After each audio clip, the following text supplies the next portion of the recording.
halo, apa kabar Anda semua? Semoga selalu dalam keadaan sehat walafiat, tetap semangat. Kita ngobrol lagi bersama dengan Bung Rocky Gerung nih. Lumayan lah dengan Bung Rocky nggak di mobil lagi kita ngobrolnya.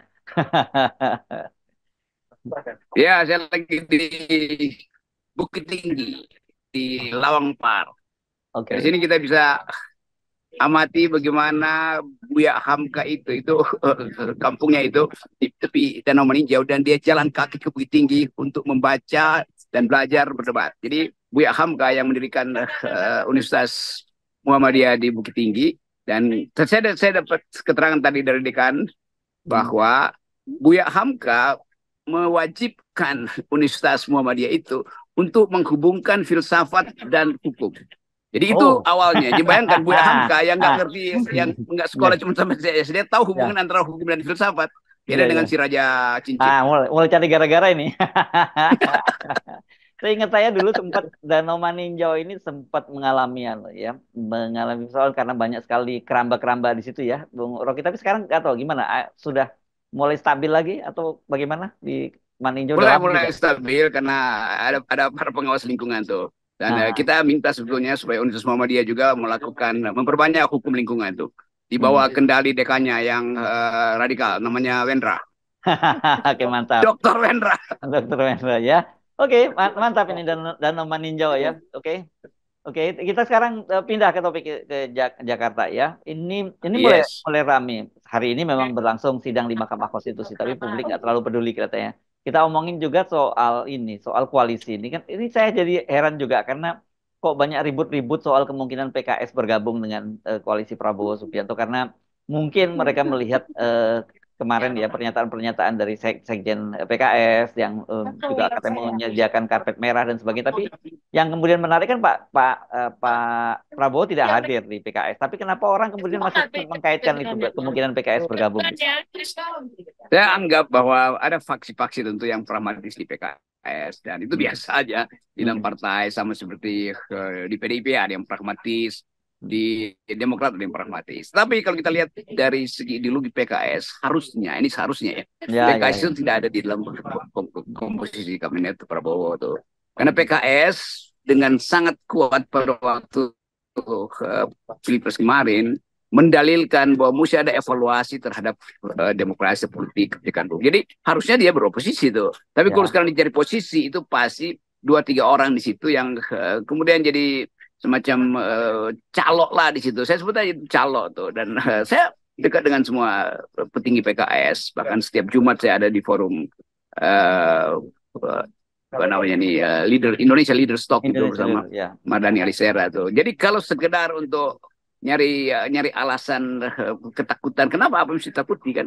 Tetap PKS itu hidup dan dihidupkan oleh anggaran dasarnya sendiri kan, nggak perlu ada anggaran dasar orang lain, yaitu keteguhan untuk menghasilkan keadilan bahkan berdasarkan teologi Islam. Jadi itu sebetulnya yang mesti kita pegang tuh. Jangan sampai hanya karena kepentingan pragmatisme kecil-kecilan ada proyek yang terganggu, ada keinginan dua tiga tokoh misalnya untuk dapat perlindungan dari pemerintahan yang baru, lalu mulai bersiasat dan mendagangkan ideologi partai.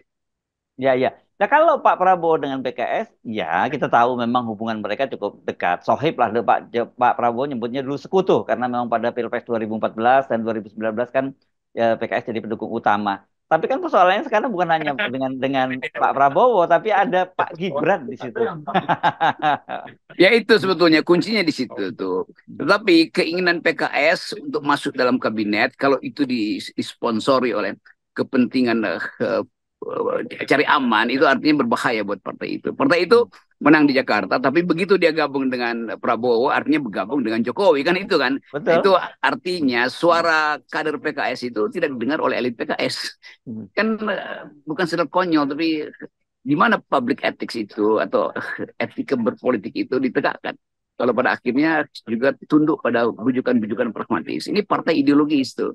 Hanya ada dua partai ideologis di Indonesia. Satu adalah PKS dengan dasar teologi Islam dan PDIP dengan dasar sekularisme. Dua-duanya ideologis kan.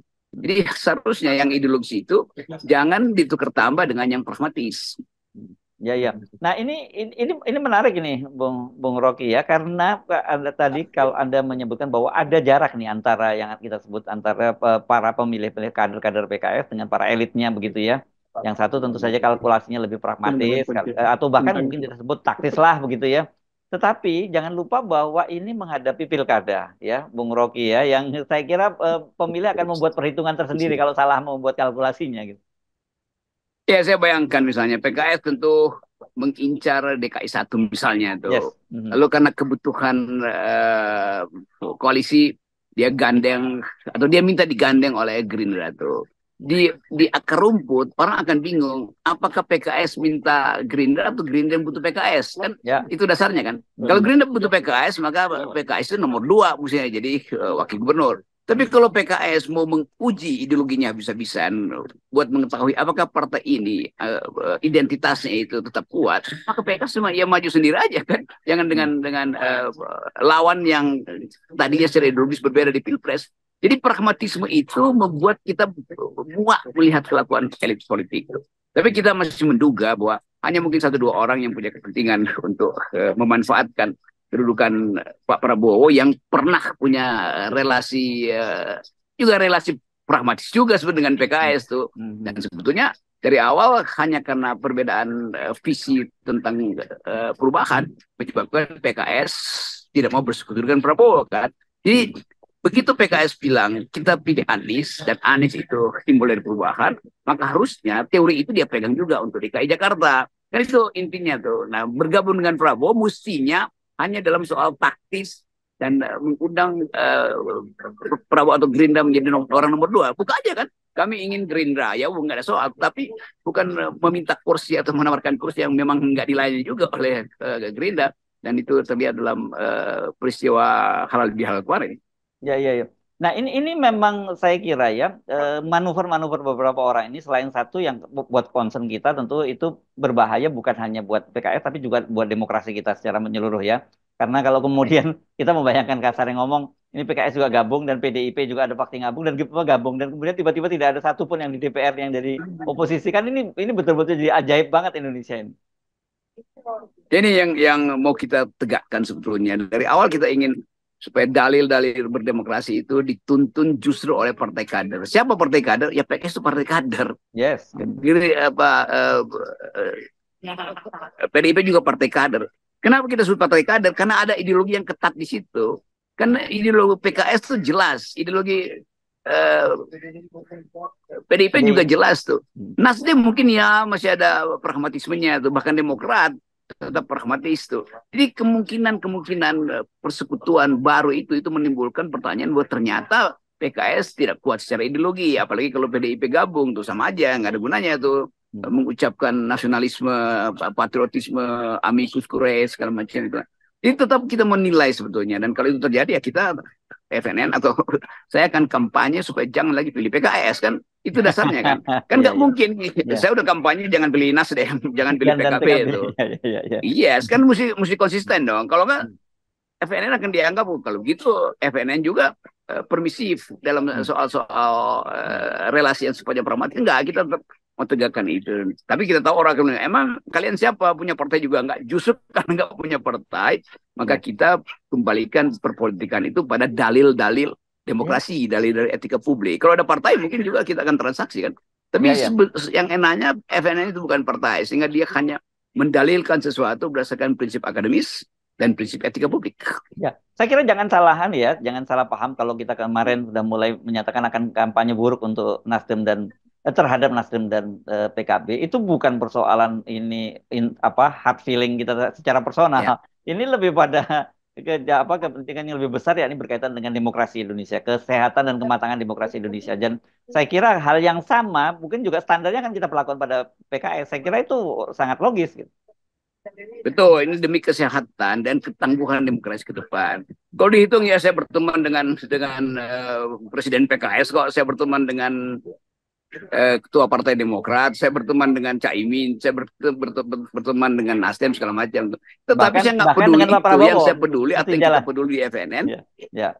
Apalagi dengan Pak Prabowo, saya berteman. Itu penting, ya penting. Mesti yang dijelaskan dengan Pak Prabowo. Ya.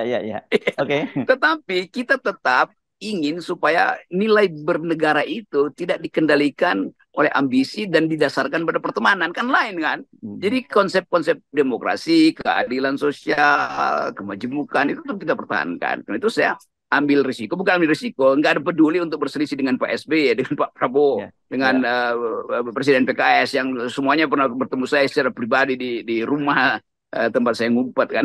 Jadi sekali lagi nggak ada problem dengan private, tetap saya bersahabat dengan mereka, tetapi dalam urusan publik kita mesti katakan, Anda ikut dengan Prabowo, PKB, saya akan berkampanye negatif pada Anda. Demikian juga Nasdem, demikian juga Demokrat bahkan. Apalagi PKS yang setiap hari Jumat saya punya forum dengan PKS. Tapi kalau PKS memilih jalan pragmatis, ya udah kita tinggalkan forum itu, kita mulai lakukan mengiris-iris PKS dari sudut ideologi dan dari sudut demokrasi. Dan saya kira ini bukan hanya Anda ya, Bung Rocky. Ini mesti kita ingatkan juga ya. Agak berbeda saya kira pendukung PKB dan juga pendukung Nasdem dengan pendukung PKS ya. Secara anatomi ideologisnya kan agak berbeda sekali ya, Bung Rocky. Dan ini menurut saya itu akan jadi perjudian yang luar biasa ketika PKS kemudian memutuskan untuk katakanlah kalau diterima bergabung dengan Prabowo Gibran.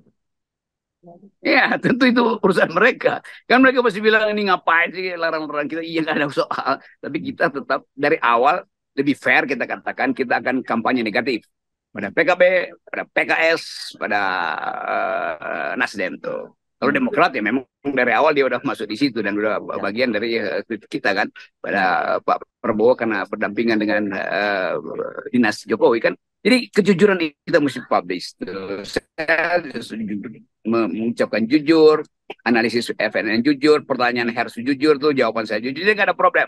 Bahwa kita hanya ingin meneguhkan kembali janji bernegara, janji berkeadilan, janji berhak asasi manusia. Ya soal itu. Ya, oke. Tapi itu tadi kan sikap kita ya, Bung Rocky. Tapi kalau analisis Anda, kalau itu kemudian dilakukan, apa yang terjadi pada PKS? Pasti ya. Seluruh capaian PKS itu akan runtuh, akan rontok tuh. Dan kalau nggak rontok, kita goyang supaya rontok. karena ini kita mau investasi nilai baru di dalam demokrasi, dalam pemilu sampai 2029. Kan saya berjanji untuk menuntun teman-teman muda ini untuk masuk di dalam duel politik, elektoral politik di 2009. Nah, tentu mereka akan bingung kalau kita diam aja. Nah, ini pentingnya dari awal kita mau terangkan bahwa pasti ya jumlah konstituen jumlah pemilih PKS itu akan menurun. Tentu mereka akan bilang dari mana? Ya pasti tunggu aja. Jadi tetap negatif campaign akan kita lakukan tuh lepas dari pertemanan. Ya. Dan saya kira itu tadi Anda betul bahwa ini kan PKS karena dia menang di DKI Jakarta sekarang suaranya terbesar untuk di DPRD dan mereka kan sudah sejak awal menyatakan akan maju menjadi gubernur. Bahkan kepada Anies Baswedan sendiri kan Presiden PKS sudah menyatakan sekarang dia tagih janjinya, artinya dia tidak akan mencalonkan Anies dan dia minta Anies untuk mendukung kader PKS pada Pilgub. Tapi saya kira begitu dia PKS bergabung dengan Prabowo dan Gibran, ya selesai juga itu barang kan gitu. Pastilah itu kita bisa baca sebetulnya bukan dari elit partai, walaupun itu disebut partai kader, tetapi sangat cair tuh dukungan pada PKS bila PKS kemudian mencairkan diri dengan Gibran. Itu sesuatu yang secara adab politik itu tidak bisa dibenarkan, apalagi secara ideologis kan. Dan PKS tahu bahwa Gibran itu adalah bagian dari dinasti yang berupaya untuk memanipulasi demokrasi, sementara PKS berupaya untuk menegakkan dalil-dalil demokrasi. Kalau dia bergabung di situ, itu artinya dia pengecut, bukan saya pengecut. Dia menghina dirinya sendiri itu lebih cepat masuk neraka orang yang menghina diri sendiri daripada menghina orang lain. Oke, saya kira ini oposisinya sudah dimulai dari FN, dari Bung Rocky, dan saya akan banyak barisan ini yang melawan PKS ketika kemudian PKS mengambil langkah semacam itu ya. Ini bukan nakut-nakutin ya. Saya kira realitasnya memang seperti itu. Kita kan paham anatomi pemilih dari PKS ya, Bung Rocky. Iya, ini kita partai akal sehat aja. Jadi semua yang berakal busuk itu, berakal bulus itu kita preteli di depan publik. Apalagi di depan publik generasi baru. Oke. Baik, makasih Bung Rocky ya. Yes.